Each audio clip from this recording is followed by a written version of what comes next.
all those years I spent being single and the God working on my heart, I know for a fact, with Hunter, without Hunter, I have purpose. I am loved. I am known. I am kept. I am held. I am saved.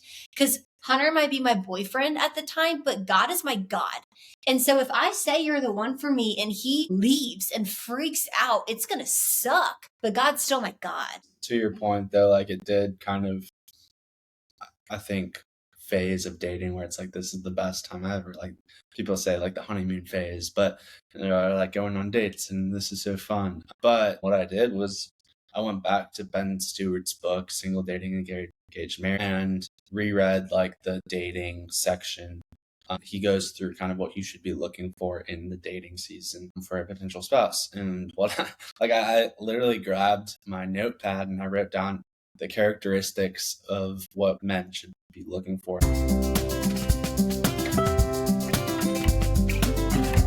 Hey everybody, and welcome back to another episode of Major Shine. We have my amazing fiance on the pod back today, round 2. You know, funny enough, I was the podcast episode that launched, I think it was last week, with my friend Jimmy. He's been on the show 3 times now. Hunter's only been on once. Now it's twice. You will have been on 3 times because we're recording 2. This is a 2-for-1 kind of day. But welcome back, babe. Welcome back to the pod. Thanks. Excited to be back. Yeah. So we know the tradition. I'm not going to forget this time. We're not going to do like your favorite quote because we already did that last time. Let's do favorite thing I've ever said. You've ever said? That's a lot. That like just came to me, and I don't mean that to sound conceited. A lot of what I say is not good or not like something that's quote worthy, but I'm curious. What's it? What comes to your mind? Or what do you think my favorite quote is? Oh, okay. And it can't be the one I shared with you last time when you asked me back. Well, I think your favorite quote is... Oh my gosh, that was easy. This. If you're not watching the video version, you're not going to be able to see. Jeremiah 1:5, before I knew you, before I formed you in the womb, I knew you. Before you were born, I set you apart. Jeremiah 1:5. And I got you this pillow. He did give me this pillow. I love this verse so much. This verse actually inspired my last book. And that was like right when we first started. We were like kind of first dating. I had been asked to go back to my high school to give a message. And when I was like praying about it and thinking about it, I felt like the Lord just kept saying, you matter. Like people just need to be reminded that they matter. Especially because in today's day and age, I feel like it's so easy to look at famous people or people that are well known on social media or whatever and be like, well, of course they matter. But what do I matter? Especially like people that are preaching the gospel. Maybe they're a famous preacher, a famous pastor. And it's like, well, what's my contribution to the kingdom? And that verse has always been so much to me because it's like, no, we all matter. And God formed every single one of us before we were born. We matter to the Lord and we matter to the life that he's given us and trusted us with here. But we met and then we went and I spoke there and then he gave me this pillow for my birthday that had Jeremiah 1:5 written on it and the other one's over there. And it was like the sweetest gift. I probably cried. I can't remember. I cry a lot. So I probably did. Oh, baby, that was good. That was good. Was I right or no? I have so many quotes. I mean, honestly, you could have said a plethora and I would have said that that's correct. But yes, for the purposes of this conversation, correct. Okay. Mm-hmm. What about for me? Man, a few words. That should make it easier. Let's see. Your favorite quote. You know what? Actually, I'm going to say this. And you've never said this. This is me saying this. But you've mentioned this concept. Okay. So, Hunter likes the song Good Plans. You know that song where it's like, you have good plans for me, so I will take part in deserts and gardens. Actually, I don't think, is it called Good Plans or is it Deserts and Gardens? It's called Good Plans. Okay. Like Casting Crowns, right? I don't know. Not sure. I think that's incorrect. So do not quote me on that. But the lines in the song are basically like, you have good plans, so I will take part in deserts and gardens. And so ironically, I was listening to a sermon this morning that I was just like, this is the best sermon ever. It made me cry.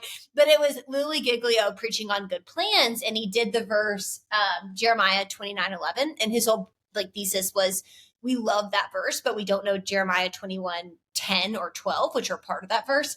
Anyways, I would say the concept of Jeremiah 29:11, which is like, for I know the plans I have for you, declares the Lord, plans to give you hope and a future, plans to not harm you. Something along those lines. But anyways, I would say that because you do love that song. You like that song? Hunter plays a song nonstop when he likes a song. I'm the same way, but I've never met someone else that, except for my little sister. It's like a week straight. I listen to just that song. Yeah. Workouts, ride to the car, ride to work. Yeah. Yours, it was good. It was that song, and then it was Heart Cry. Heart Cry, Oil and Offering. Oil and Offering. Yeah. Before we get into our engagement story, I just want to encourage you. My dear friend Kaylee, we talk about this a lot. Like, we all commune with the Lord differently. Like, she sees the Lord in nature. I'm like, nature's great. Nature's cool. Respect. But I I feel like I connect with the Lord in books and like reading, like, and singing, and anyways, all that to say. It's the same with songs. Like, there are songs that absolutely tear me apart in a good way. And then Hunter, it's so cool because like we send each other songs, and it's like, I'm like, yeah, this is a great song, but like Oil and Offering and Heart Cry, those are great songs, but I'm not over here crying. You know what I mean? And like, but those songs just like really touch Hunter's heart. But then I have songs like The Blood. For me right now, it's Who Else by Gateway Worship. It's like, who else is worthy? I mean, oh my gosh, I could cry thinking of it. And it just like wrecks me. But he likes his songs, but they're not like, so all that to say, back to the whole point, Jeremiah 1:5, you matter, Jeremiah 29:11. Like, God really did form you in the way he meant for you to. And as believers, you really do see different parts of God in each other, not by our similarities, but also especially by our differences in how we commune with the Lord. Yeah, we all have like different ways and different relationships with God too. Yeah. And that's something that like both of us have a different relationship too. We do. We talked about this when we first started dating. I do think God brings together your. We were actually talking about this with one of his friends when he was visiting in Atlanta one time. Like, how did you kind of know Hunter was the one, or like what was different about Hunter? And we're doing a Q&A episode after this, but I'll tease it up with this, and then we'll go into our engagement story. When I met Hunter, and I think this is how God really fashions like the person that you're ultimately going to be with, I was more intrigued and wanted to know God more after talking with Hunter. Like, I love the Lord. I spent time with the Lord, but after I spent time with Hunter, I was like, man, I want to know the Lord even more. Like, his relationship with the Lord, it's so different than mine. And not because it's a different understanding of the sovereignty of the Lord. It's just the way we commune with the Lord is so different. And it impacted and expanded my faith so much in God and who God is. I think we tend to put God in a box, and we think the way we worship and commune with God is the only way that there is, and everyone else's is wrong or not as good. And it's like, no, God is so multifaceted. And Hunter, well, I'll let you say how you like commune with the Lord before kind of we met, and still to this day, but how it differs from me. Well, do you want to do that in Q&A? No. No. Well, I guess we have lots of Q&A. We have like a lot of jam-packed Q's to A. Well, I think my relationship with the Lord is, I view him more of like a father and like someone that I take orders from, and like kind of like a slave. Like, we're called to be slaves, and so of a master, and he's like the master. And but that's a lot different than the way that your relationship is kind of built too, right? Yours is more. I'll let you talk more about that. Well, yeah, I mean, I think so for me, I think my whole life God is like my father and my best friend. Like I just want to like curl up next to him when I'm sad, like and like feeling emotional, and which is a lot.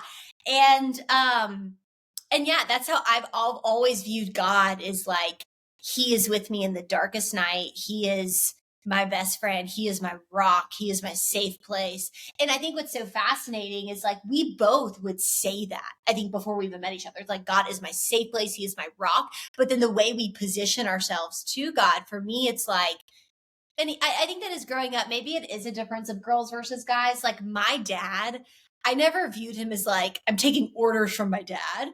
It's like, my dad's my dad. Like he was taking care of me. And I mean, we both have such amazing parents. Like I will truly say that on this podcast. Like if either of us have just like a undeserved privilege in the world, is we have awesome parents. My dad was such a great, we just were so close, and he just took such good care of me when I was really sad or going through hard times. And so it wasn't hard for me when it said God is a good father to think of God that way. But when I met Hunter, and actually our preacher at Bucket Church, Annie Stanley, just went through this, like God, like Jesus was the final king. Like, yes, he's a healer. Yes, he is a savior, but those are byproducts of his main role, which is he's a king. Like you take orders from a king. And he gave the example of like his wife. It's like his wife cooks for him, but he doesn't introduce her as his cook. He introduces her as his wife, and she does cooking. And I think like for me, that I learned so much of that from your relationship with the Lord. It's like, yes, God is my healer, and he is my best friend, and he is there for me the darkest nights. But at the end of the day, like he's my God, he's my king. And like I take orders from him, including orders such as do not fear.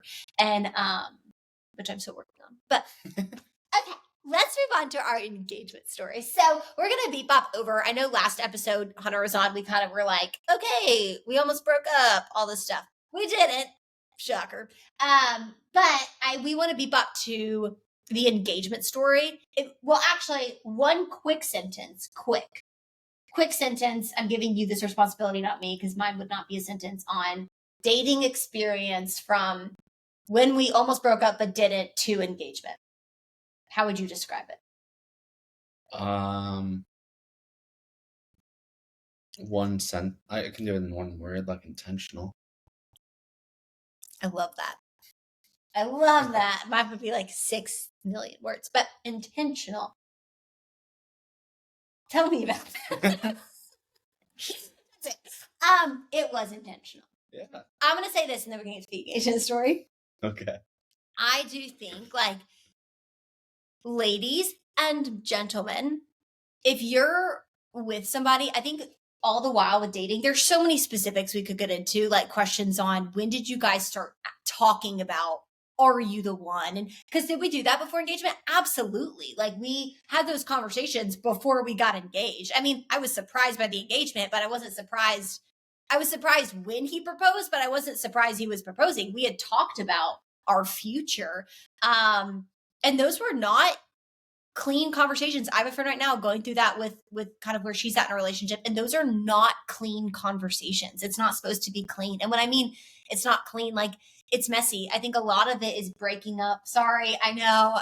And I think this is helpful. Well, I was thinking of our time in Blue Ridge. That's how I'm thinking. So, we went to the mountains, and basically, I think you come to a point in a relationship where you're like, I really love this person. We had this conversation of like, okay, we are dating to marry, but that conversation is different than you're the one that I want to marry. Those are two different conversations. I think I'm dating to marry, it's honestly more of an upfront conversation. Like we had that from the get-go. Hey, I don't know if that's you yet, but just so you know, I'm not trying to like pull one at you. Like this is where I'm at. I am dating to marry. That's not a secret. I'm not wasting my time. If that's not where you're headed, we shouldn't continue. That happens like a month or so in.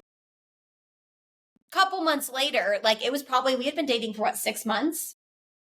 Probably longer than that, maybe. Yeah. Well, I brought it up. Actually, was it Memorial Day weekend? It might have been. It was Memorial Day weekend. Wow, that's crazy. That's coming So up soon, so yeah. that's why. Almost a year ago. Mhm. Okay, so this is basically what had happened. We were in Blue Ridge and I was kind of at a point where I truly believed, like, I don't know, I just looked at, I was like, I believe this is my husband. Like, and I felt like the Lord put on that pressure on my heart. Like, I feel like this is my husband. And I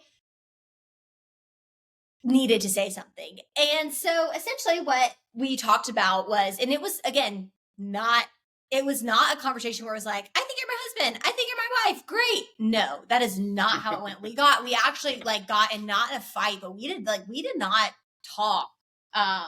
Well, we essentially had the conversation and I was very much like, this is where I'm at.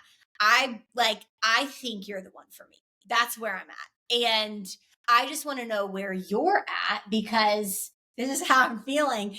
And Hunter didn't have much to say back. And I was like, Whoa. Whoa. That is not true. it's true. Well, like, not in what I wanted you to say. I mean, basically, what he said back was like, I still need to think about it and essentially, and I get it, like we had not spent much time with his family. I had not met a lot of his like really dear friends. I think the way I was thinking about it is I know, I believe you're the one for me. And I'm excited to, because, experience that with you.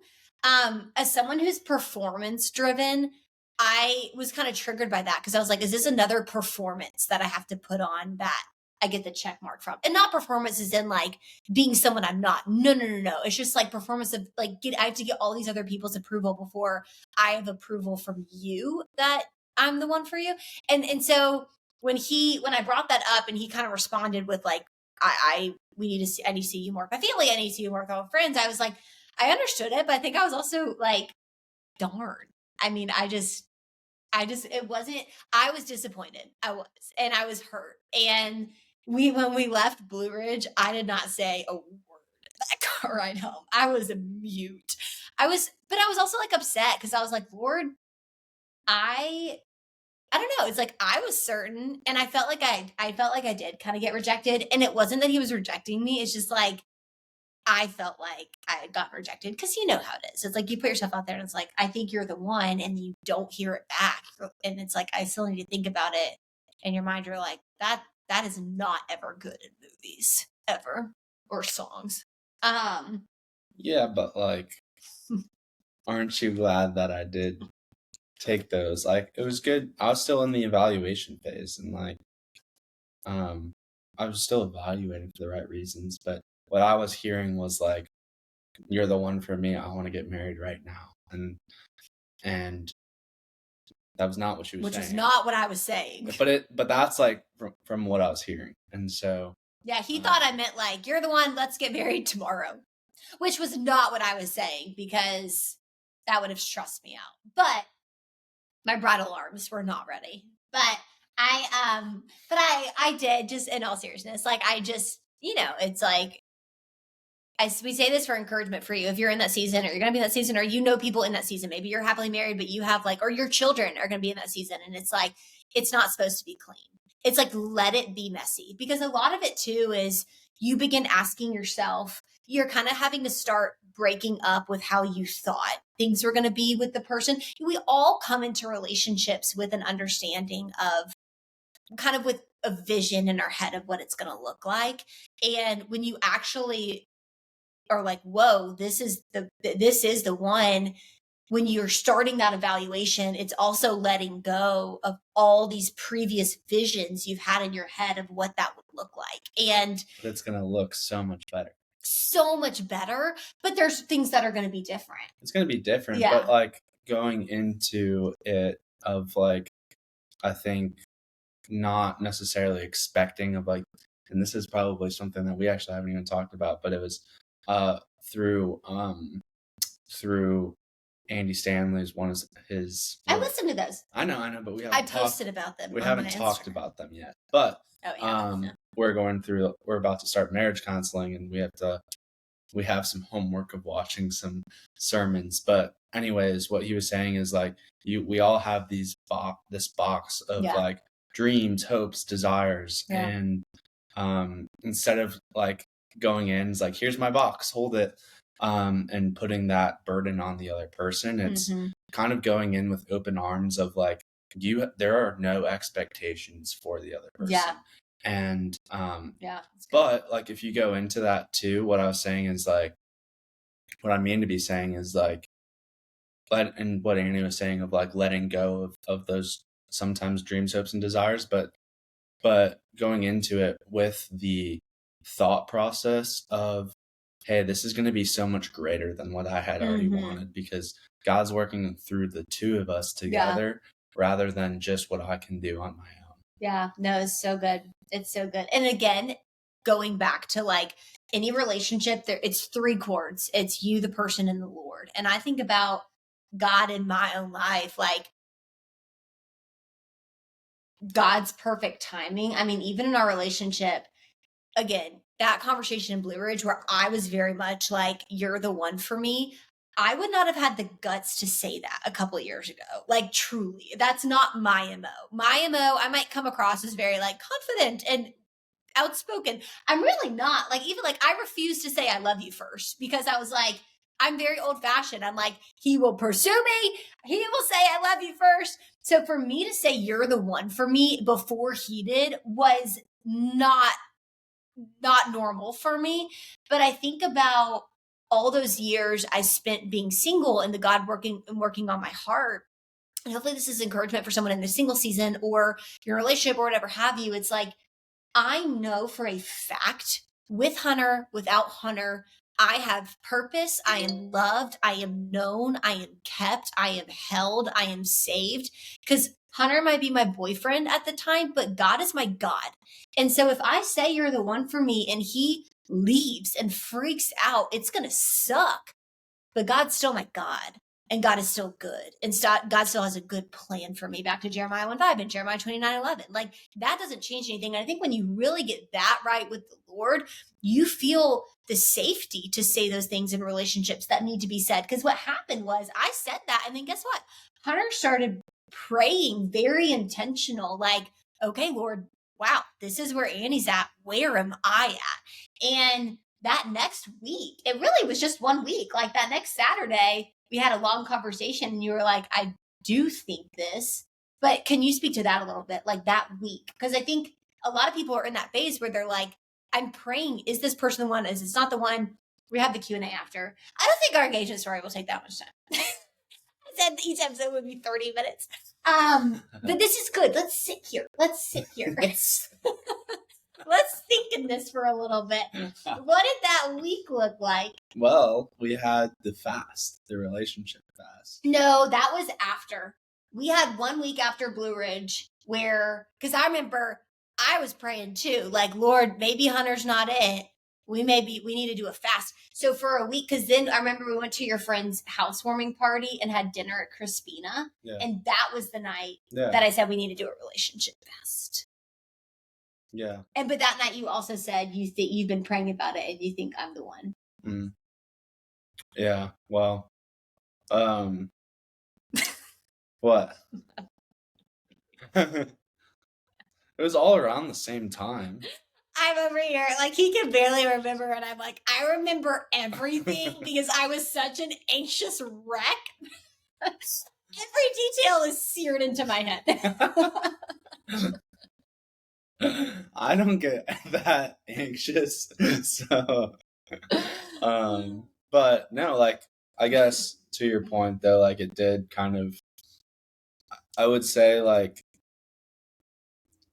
knowing where she was at, it allowed me to take that into consideration with what I was doing and how I was dating, because we had the talks about intentionally dating at the beginning when we first started dating, but then kind of like essentially having a check-in of like, hey, are we still doing this the way that we want to, and the way the Lord wants us to.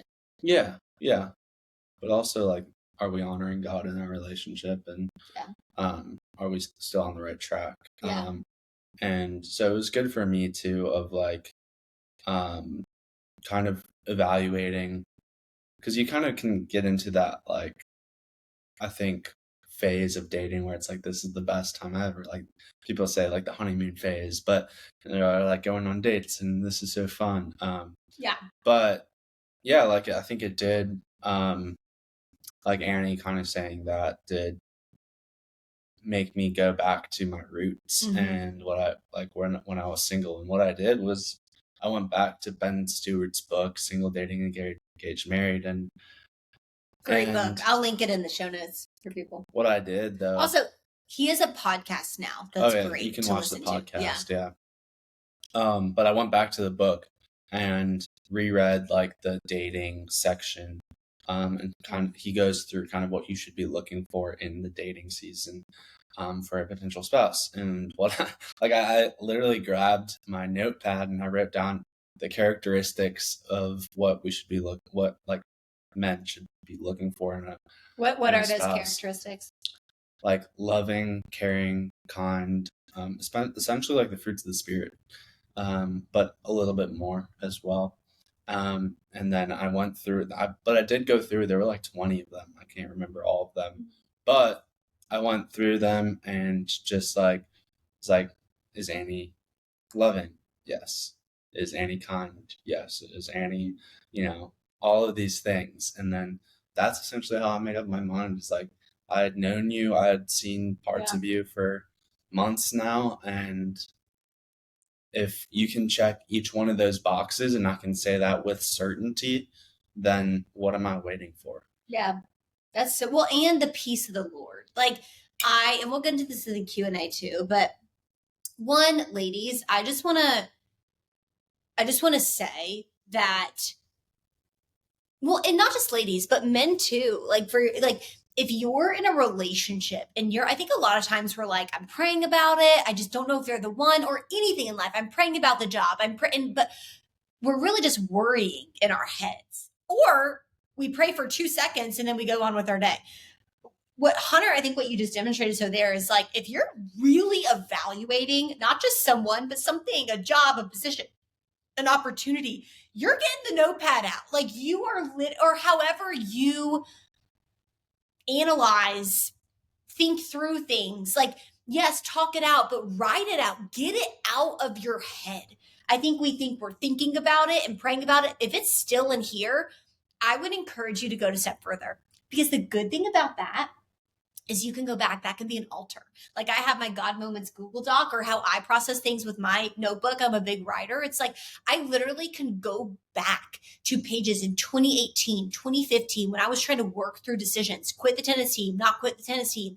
I remember looking at the journal on quitting the tennis team, and then I was asked to be on the cross country team. And I could look back on all those journals and be like, God was so faithful. It creates a physical altar. You don't have altars in your mind.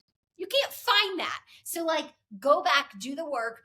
And after that, I mean, when Hunter made that evaluation and like become certain about it, it influenced his actions. We'll talk about the peace of the Lord in relationships, aka listen to the next episode, the Q&A, because quotes like, not quotes, but when people would say things like, you just know when you know, that frustrated the crap out of me. Because I remember being in serious relationships and I was like, I don't know, but why don't I know? But now I know. And anyways, we're going to tackle that. But I just want to say too, your actions were changed. I mean, this man made a spreadsheet on like engagement, dating, like things for us to be doing to make sure we're going in that direction. I know so many friends of mine, they're dating guys, and this is not just about men. I think girls do this to guys too, right? But it's like, you're the one for me. I see myself with you in that light one day, but there's no actions. There's no spreadsheet. You don't have to have a spreadsheet, but there's no intention. It's just words. And words are powerful when met with action. And Jesus shows us that. God shows us that. Like when Jesus speaks, God spoke the world into existence. He spoke, but then something changed. Something happened. It wasn't just empty words and empty promises. So all that to say, someone's action changed. So let's beep up over to engagement really quick in the next minute and a half that we have left in this episode, before we do our Q&A. But talk to me a little bit about engagement, like that season leading up. We did have our spreadsheet, some stuff that was on our spreadsheet. Please share with them, and then let's go into the story really quick. Some stuff on the spreadsheet. Spend more time with family. Spend more time with family and friends, and friends. Because they had like heard about Annie and maybe met her once or twice, but I really yes, and important to note, his like dearest friends who are truly amazing people, they do not live here in Atlanta. So it was much easier for Hunter to kind of get to be with or get seen by my people earlier on because we're in Atlanta, but like his family isn't in Atlanta and his like really good friends aren't either. Yeah. But yeah, so like that was on there. What else was on there? You also specifically wanted to get closer with my family. My family, because even though they were in Atlanta, I think again, like when Hunter asked my dad for permission and like wrote him a letter and took him out to dinner, and I was so honored by that because like Hunter wanted a relationship with my father, you know, before that. And so that was really sweet, and we were intentional about that, about spending time with my family. Mm-hmm. And something else on there too is like being surrounded by couples that, or like having a couple friends that are going through the same season of life as us. Because it's one thing to have like good close friends, like I can have my friends, Annie can have her friends too, but it's also good to have couple friends that are going through the same things together. And so huge. It's so huge. Yeah. You always need to have people that are in the same season as you, a little bit ahead of you, and people that are behind you that you can mentor. But also it was like for me to go ring shopping. So we did not go ring shopping together.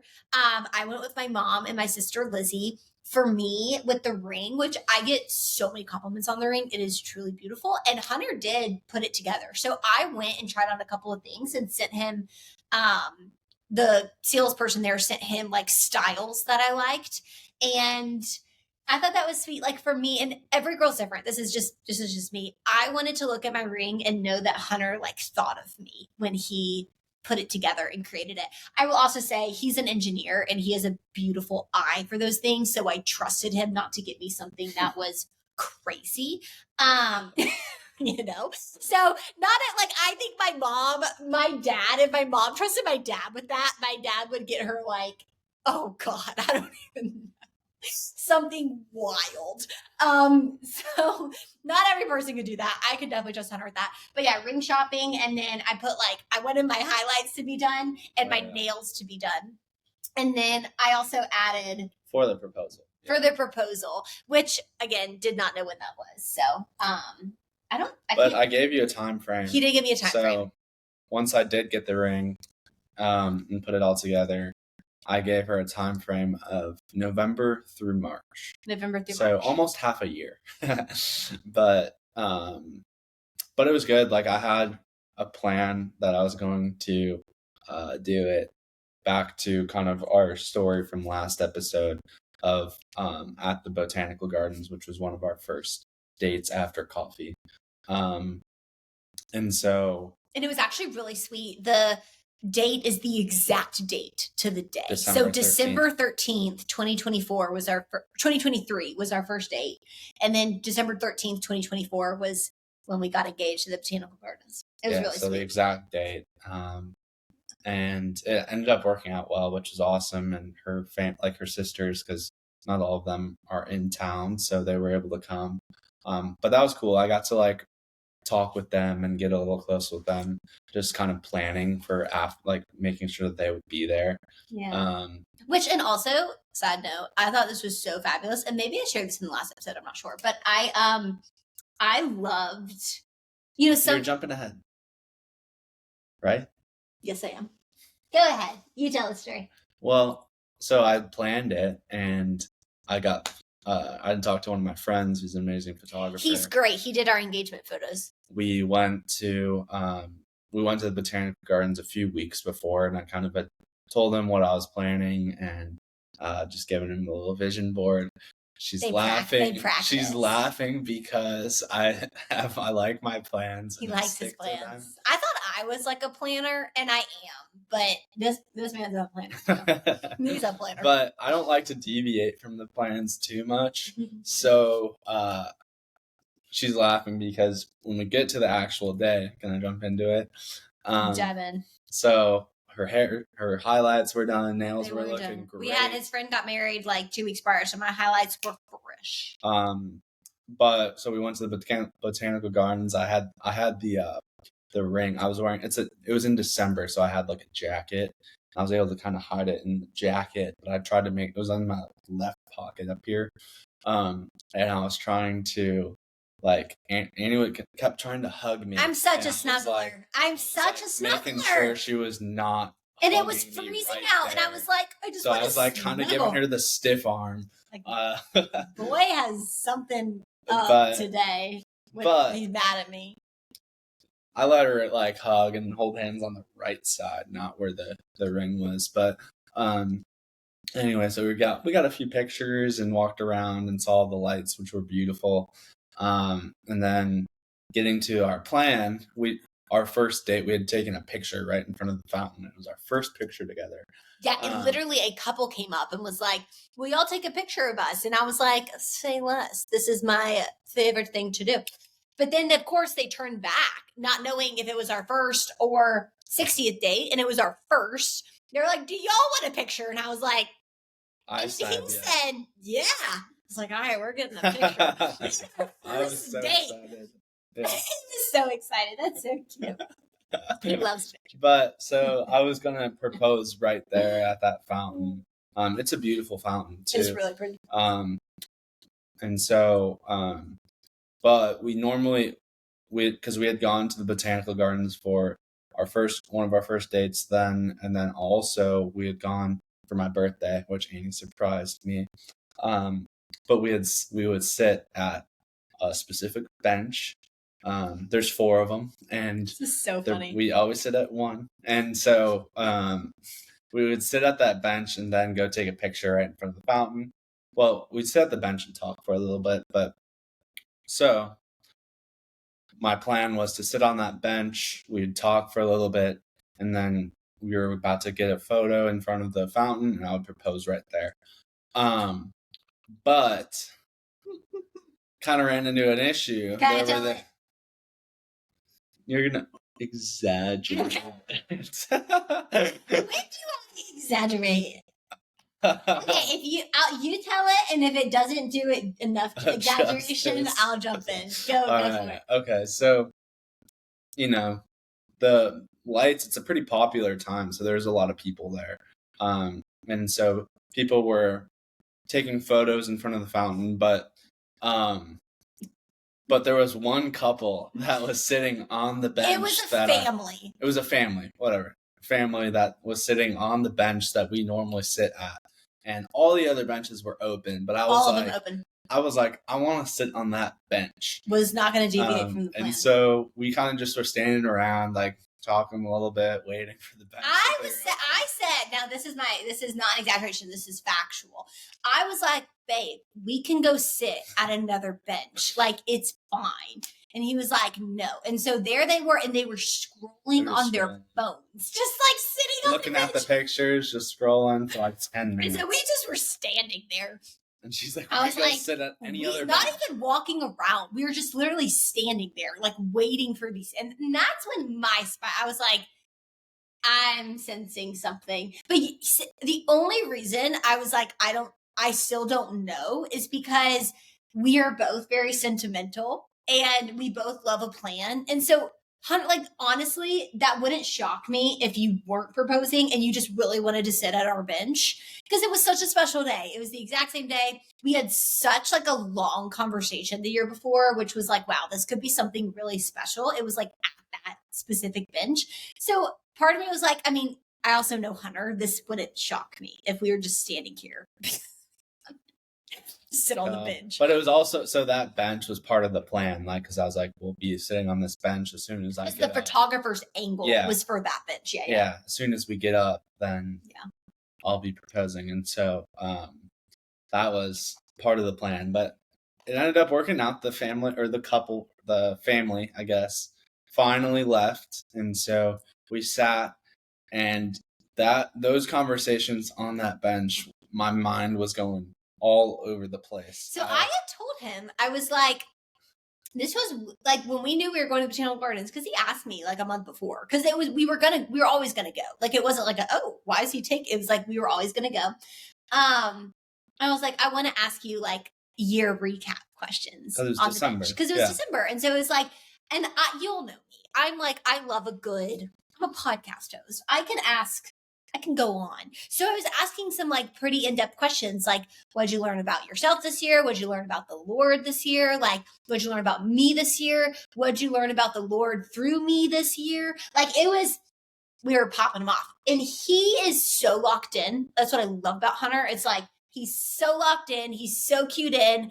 It was one of the first things I noticed about him. Like, when he's looking at you, you feel like you're the only person he's looking at in the world. Like, it is, because I cannot focus on anything else. It's so sweet. But his brain was like a ping pong match. I mean, it was just pew, pew. I mean, his eyes were going everywhere, and he could not remember my questions. And I was like, all I was thinking about, this is what I felt like. I was like, okay, I think he's about to propose. All I was thinking about was, where do I need to go?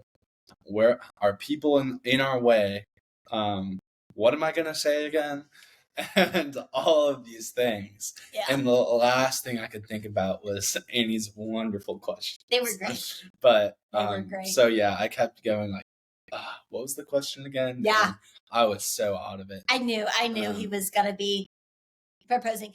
And then I remember at the time my leg stuff was going on. So maybe Sean Fairham, you know about this, like the hamstring stuff, all of that. So it was a wooden bench. I literally couldn't sit there. Like, I had a quota for how long I could sit there. So it was like 10, 15 minutes max, or else I'm done. My legs could not take it. So we had met our bench quota, and I was like, babe, quota met. We gotta roll. And then we stand up. And my plan was to say something about the fountain to get her attention on there. Did not work. I pointed at the fountain. He and then literally immediately just like got on one knee. Funniest thing. It's like, we're like right here. He goes, and he's down. I mean, there was no words. There was no like intermission. There was just point down. And it was sweet. He'd obviously been working on his lunges. Those were perfect, right down to the 90 degree. Yeah, well, it ended up working out well. But when I get down on one knee, I'm like, Annie, will you marry me? Or I said it a lot more beautifully, but yeah, and I'm blacked out. Like, I black out when so I'm like, I say, will you marry me? And then she goes, I gotta take my aura ring off. Yeah. And I go, so is that a yes? Yeah. And then she's like, I gotta take my aura ring off. I know. I kept freaking out. Well, again, blacked. I'm like, I don't even know what's happening. And this is also, ladies, my friend and I, who she recently got engaged to, we were talking about this. Even if you know it's happening, some people like know when it's happening. Again, mine was surprised, but when we were on the bench, I knew what was about to come. So when he was acting the way he is, because he never has acted like that. So it was like, I think I know what's happening. And I still, though, like, even though I was like, I think this is happening, when it actually happens, it is, you cannot prepare for it. It is so overwhelming. And I do think it's such a preview to like what it comes of walking down the aisle, and how it's so biblical. It's like Christ and the church. It's such a metaphor for that. And like your engagement and the proposal, it's a precursor to that. And it is so spiritually overwhelming. And I really did. I was like, stars. And so all I could think about was my aura ring. And I always have it on my left hand because my right hand has so many calluses from tennis, it doesn't fit. And I knew we were getting awesome steps at the Botanical Garden. So of course I was going to wear it. And anyway, so yeah. And then I was like, oh, but yes, I will marry you. I just need to get this aura ring off for the pictures. So, but it was actually really cute too, because there were a lot of people there. So there were a lot of couples all around, like clapping for us, taking pictures of us. And like after the fact, like a few of them came up and they were like, that just made our night. And like all that stuff. So it was really sweet. It was and sweet. and our photographer just took the most amazing photos with us They were gorgeous. afterwards. So, but I guess continuing on, it was nice because after the proposal, a lot of people have these like parties or whatever it may be, some gatherings afterwards. Yeah. And what we talked about too was like, it was nice because we actually walked around the gardens like one more time and just had that time to kind of enjoy it, just the two of us, rather than like jump in, families there, and then we don't really get to see each other after, or spend time with each other. But we had that time together, which is great. And then I had like kind of coordinated with her family and my family. My family was so sweet. They flew down. That blew my socks off. Like when I walked in my parents' house and I saw them, I was like, because his dad had just flown from Europe. I mean, I was blown away. But to his point, it was so sweet. That was like, I will always hold that night in my heart because it was so cool. I mean, again, his family's from Chicago. The chances of our families being in the same room, like again, it's probably not going to happen again until the wedding. But just to be there and to see on the couch, like his sister, his mom, his dad, my mom, my dad, my brother, my sisters, it like honestly could bring me to tears, like just how special it was. And that was something I was so glad you planned it that way. Cause I think if I would have planned it, I would have had like so many friends in this huge celebration. And I'm not saying that that's bad. I'm saying what I'm so grateful for is I didn't realize once you get engaged, I mean, we didn't really look at each other, just the two of us, until like Sunday, and because there were so many, even the texts and the calls, even if like we didn't have a lot of family in town, just the commotion of people wanting to call you and say congratulations, like you don't really have a chance to absorb. So that little walk around the gardens of just us two, like before anybody found out, it was the sweetest. And I loved how that night it was just our family. Like for almost 24 hours, only our family knew. Yeah. And it was just so sweet. And then we started calling people. And that was really sweet. Yeah, it was sweet. So yeah. And now we're engaged and planning a wedding. One word for how wedding plannings, and then we're gonna take a break and film Q&A. I would say one word. I would say exciting. Exciting. What would you say? I would say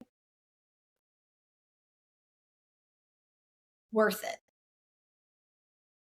That's 2 words. I know that's 2 words, but it's worth it. Yeah.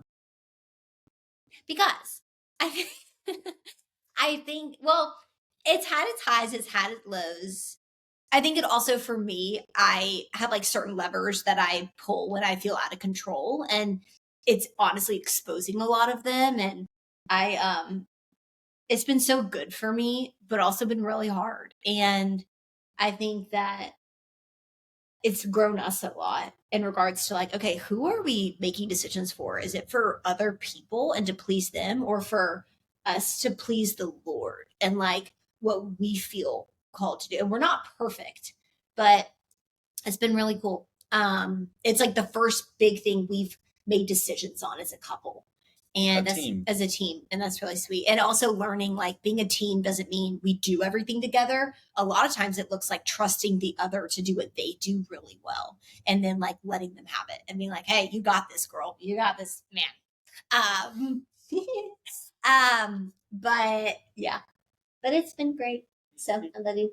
Love you too. All right. Q&A coming soon. Any last words? What do we say? Peace out. No, we don't say peace out. We say, thanks for being on the show, Hunter. Thanks for having me, Annie. I'll link Ben Stewart's single dating, engaged, married in the show notes. But later, Midshine Pim. See you guys.